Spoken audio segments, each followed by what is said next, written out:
Sorry, I had to move my camera back. Trading Prisons by Alicia Dawn.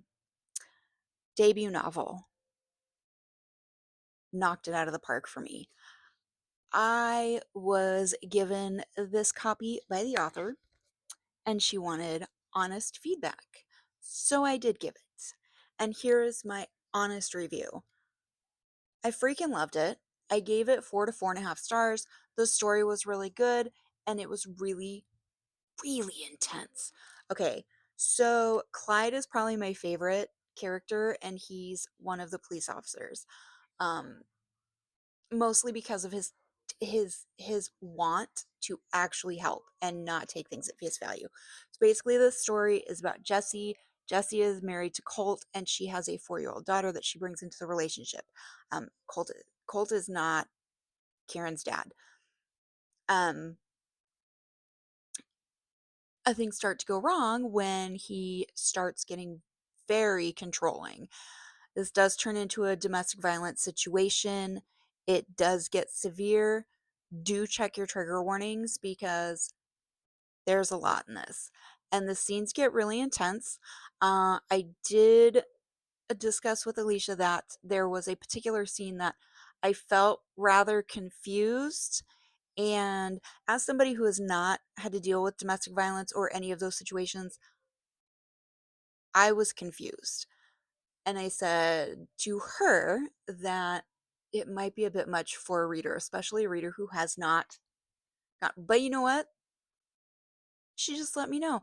That was written by design. I made it that way to try to put forth the severity of how one feels in that situation.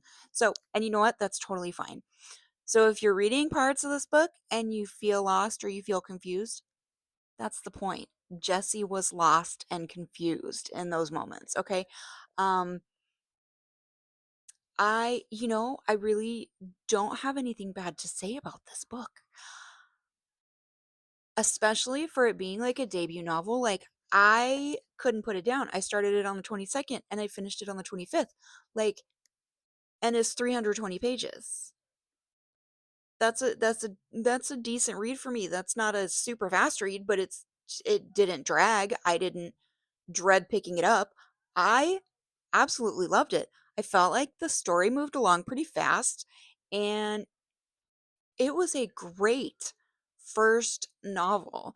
And I'm very excited to see what more Alicia comes up with, because if she started out with this, knocked it out of the park, girl. This is not a romance. Not romance. I'm gonna have that in big bold letters up there because I know I do talk about a lot of romance books. This is not romance. This is about a domestic violence relationship. And do go in very carefully. And if you or someone you know has been experiencing domestic violence in their home, please contact the website that I will put in the caption below, because there are many, many outlets to get assistance to get yourself out. Um, Tread carefully going in. Your mental health matters, but if you can handle it, it's so, so good. So good.